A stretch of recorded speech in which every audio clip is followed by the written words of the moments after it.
Good morning everybody, shiur l'nishmatam shel ha'kedoshim v'hatorim. We are in parashat Beaalotecha. Parashat Beaalotecha is a very interesting parasha. We're talking here about trusting God, the greatness of Moshe Rabbeinu, and from one side, and his humbleness from the other side. And of course we have the menorah in the beginning, Beaalotecha et hanerot. And the first question is, what is the meaning of Beaalotecha et hanerot? When you light candles, it's when you light the candles. Beaalotecha et hanerot is like when you raise up the candles. What does it mean? Why isn't the Torah saying Be'adlikcha et hanerot, when you light up the candles? What is Be'aalotecha? Here there are many explanations, but one of the maybe the interesting explanation is that we're talking here about education. The menorah is like by the way, the menorah is Miksha Achat, is one piece this is a symbol of Am Yisrael that is connected with the Torah and with each other as one. Like we received the Torah now, recently, and we have to do it like one. Who more, who less, but we have to achieve this goal to get together, despite everything that's happening. And one of those things is the education. The menorah is the symbol of the Torah and the light that comes out to light up the whole world. And first of all, in the point of view of education, Be'aalotecha et hanerot is when the one who is trying to teach the others, if it's his children, if it's his students, if it's the congregation, as a rabbi or whatever, as a leader, how does he do it? It says Be'aalotecha. You just light the candle and go away. It's like on Hanukkah candles sometimes, when we try to light them, and sometimes the fire doesn't get to the candle, and when we leave it, it turns off. So we're standing there till we understand that the light is going to go on even when we leave it. And this is exactly the idea of Be'aalotecha et hanerot. When you want to pass the message, to teach, you have to make sure that you give the right tools, so the students that getting the tools we can use them afterwards when you leave the place. And this is very interesting. The Gemara says, one who learns Torah from one rabbi, eino ro'eh bracha le'olam, he won't see any blessing in his learning. And this is puzzling. Well, what does it mean? We all know the Torah, the Gemara tells us that we need one rabbi. So how does this go? You need a few rabbis or you need one rabbi? And the answer is very simple. Regarding laws of the Torah, you take one rabbi. You cannot just choose a rabbi that you want. Like, for example, I came to a function and I had meat before, because I was sure the function, the dinner is going to be a meaty dinner. And suddenly I find out this is a milky dinner. Oh, when there were such good things, cakes and unbelievable things that I want to eat. The problem is that an hour and a half before I had meat. Now, those who wait 6 hours, of course they've got a problem. Those who wait 3 hours, like Mira and Miyeke, also got a problem. So what do you do? So I'm telling friends, he says, you know what, there is a new app. You just put what you want, like the question about the problem, and it gives you the right answer. So I write the question, I'm getting here to the function, and I'm meaty, and what do I do? It says, look if there is any a Dutch guy, because the Dutch wait only 1 hour. And if there is a Dutch guy there, you just go and sit on his table and start eating with him, like you are with him. And if there is not, connect yourself with, find a Dutch somewhere. And it's just a joke. We all understand it doesn't work like this. It's like, if you know, this rabbi is very strict about one point, so I'm not going to ask him about it. I know the other rabbi, he is very, very good. He's going to give me the answer I want, so I'm going to ask him that. But then I have another problem. But here I know this guy is strict, and the other guy is okay, so I go to him. No, this doesn't work. You need to have one rabbi that guides you regarding the laws of the Torah. But in order to take out your own personality, your own abilities, you need to learn learn from a few sources. Because if you learn from one source, you're going to be like him. And this is not what the Torah wants. They don't want you to be a copy, like a parrot. like a monkey. The Torah doesn't want you to be a copy of the teacher that teaches you. The Torah wants you to develop your own personality, your own abilities, because God gives each one of us different powers, and each one has got a potential. And this is why sometimes in the education system that we have today, here it's better than it used to be years ago, but it's still, you cannot approach each one in his own way. As our sages say, "Chanoch la'nar al pi darko, gam ki yaskin lo asar mena." Educate the kid in his own way, and even when he gets older, he's going to go with this way all his life. David HaMelech says, "Vaya ke'etz shatul al palgei mayim asher piyo yiten beito v'aleh lo yabol." That should be like a tree that is planted on rivers, and then it's going to give the fruit and time, and his leaves are not going to rot ever. And it's puzzling. What does it mean? You can have only one river. You cannot have a few rivers with where the tree is. And the Rashar here, Zatzal says, very interesting point. It says, when you want to grow something, when you want to grow up, when you want to educate, when you want to pass the message, when you want to teach, you have to learn things from a few sources, from a few plagei mayim, from a few rivers and tunnels and whatever. Because only this way you're going to have your own fruit. You will be fruitful, and it will go forever, because this is your talent, this is your abilities. But in order to find it, you need to have a few different ways of receiving the message, of learning. And this is why you need a few rabbis. You can call it rabbis, you can call it systems. It's like in school. You have a physical, how do you say megama? I don't know how to say it. A physical class, and you have a literature class, and you have those who are good at this. And in the beginning, everybody learns together till I don't know what grade. But then, when you see this one is very good in physics, mathematics, this one is very good with literature, so you put them in the right places in order to develop their own potential, the way that with the talent they've got. And for example, Benjamin, my son, he wasn't exactly one of like everybody. He was hyperactive. He had disabilities with learning, dyslexic, whatever, and he had a lot of problems in school. Till we got to a point that at the middle school we organized a special class for him and for others that are in the same problem. And it was quite well going on. It was going quite well, but when he got to the high school, we couldn't do it because we didn't have enough people, we didn't have the ability to do it. And then he came to work with me. He didn't finish his high school, and he came to work with me. But then later on, he decided by himself, went to the Open University, and he took a degree with psychology. He got a BA in psychology, and also he is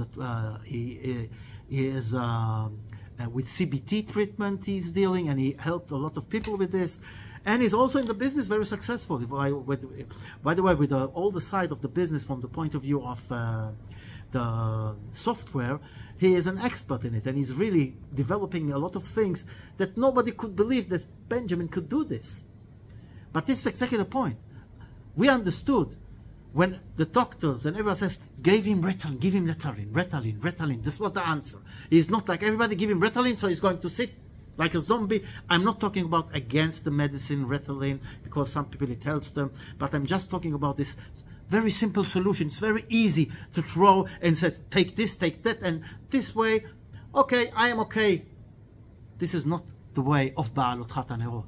This is not the way of the Torah. Beaalotecha Nerot, you have to give the powers, the tools to the people, to the students that will have the abilities to find their own way, their own thing, and even when you go, they're going to develop more and more with their own way because you gave them the right tools. And what we did with Benjamin was the right thing to do because we didn't have any other solution. But then he found his way, and Baruch Hashem, He's very successful. I've got a similar story with me. It's not how they say the fruit doesn't fall far away from the tree. And I'm not going to go into the whole story, but I also wasn't exactly the brilliant student. And if somebody knew what I'm doing today, he wouldn't believe it, those who knew me then. Also from the religious point of view and from the point of view of giving lectures and drashas and writing books, because everybody's got abilities, everybody got talent, and we have to find a way to get to this guy and to give him the right tools. This is the mission of parents, of leaders, of teachers, of professors, whatever. You want to teach somebody, you have to give him the right tools to find the right way. This is why if you learn from one source and you're not open to all the other sources, it's very difficult, if let's say even impossible, to find your own way. And also when you have some problem in life, you wouldn't know how to deal with them because you didn't develop yourself in the right way. Because of what? It's, for example, you know, you have sometimes you have a kid and he's very successful in mathematics, for example, or geometry. And then he's so good, and then suddenly a new year he learns and his grades are going down and down and down, and you don't understand what happened. And a lot of times, you know what happened? The teacher was changed. And the teacher that was last year, he was very good with your kid, and he knew the way how to teach in, let's say, in the right way in order to the students to learn it properly. He loved them and he knew how to approach each one of them, and that's why he was very successful. But then the teacher was changed, and this teacher, he doesn't have the right approach. So what happened is all the grades went down. So we understand how important it is to light the candle in a way that the light will go on and on and on from his own sources. But in order to have it in the best way, we need to give the right tools. And the tools, they have to be from different sources. And then you choose your own source that is going to give you, or you combine sources, whatever you take from this time, and you develop your own personality. You develop your own abilities. And this is, by the way, Chovot HaLevavot writes about it, that the guy, he has to go and use the potential that God gave him, which means the tools that he gave you. If you have the power of speech, go and teach people. If you have the power of, let's say, painting, go and paint. If you use your talent, if you have, let's say, a business mind, go to business. I always tell you the story about this lawyer. There was a family of lawyers. His father was a lawyer, his grandfather was a lawyer, and he was, every year before Pesach, he used to do a catering for Pesach. And he loved it so much, the whole year was waiting for this 2 months that he was dealing with this catering for Pesach. And one day he sits in his office and he says to himself, 1 minute, this is not me. I don't like it. I don't like to wake up in the morning and go to the office. But what do I like? I like cooking. I like the catering. So why should I wait a whole year for 2 months that I'm preparing for Pesach and doing those things? I want to do it the whole year. He left the office and everybody looked at him, Shigana, you leave your office, a low office, a very successful one, to be a cook? But years later, this was one, I don't remember the name, was one of the biggest kosher caterings in the States. But the main thing is, when people interviewed, why did you do this? And he was, with a smile on his face, says, I used to go with, let's say, depressed face to work. And now, each day, I'm going with a smile to work. And you know, when you do something that you like and you love, the results are much, much better. But when you do something you don't like, it's not the same. You don't feel good about it, and the results are also not good. So God wants you to use your own potential, your own way. Find your own way in life. And in order to do this, this is also our job, to teach the next generation in the right way, give them the right tools. Beaalotecha, to understand that each one is different. And we have to find a way to teach him the right way. Give him more sources, not one source that is going to be a copy. Copy doesn't help. It's not developing his own personality. Give him from here, from there. My son Nathaniel, he used to learn in a yeshiva, very interesting yeshiva. They had there, I'm phoning in 12 o'clock. He says, hello. And I felt he's still sleeping. I couldn't understand it. And so, another time, like, what is going on here? So we came to a parents' meeting, and the rabbi explained to us the system they are dealing with in this yeshiva. Says we have different rabbis, different teachers, different systems, and we give them the tools, and they have to come and find the right way. We don't tell them when to get up in the morning. We don't tell them when to go to sleep. We don't tell them what lesson to take, what class to take. They have to choose by themselves. So I'm saying, okay, you're talking about young kids, What's going to happen if they're going to sleep to 12 o'clock, go and eat, and then go sleep again, and then learn nothing? You give them like a free way to do whatever they want to? They are just kids. How is it going to work? So he said, he says, yeah, you're right, you're quite right. There is a problem. But that's exactly the point. When we see somebody that every day is getting up at 12 o'clock in the morning, and then going to eat lunch, and then he's talking with his friend, and then going back to sleep, and so on. So, if it goes on for a while, we call him for a meeting, and we tell him, you see, you came here to learn, not to sleep and eat. Now, if you want to sleep and eat, this is not your place. Find another place. I still wasn't so sure about the system, but I must say, I saw what it did to my son, and I saw what it did to others. Unbelievable. Because eventually, each one of them understood that you have to do something, but they found their own way.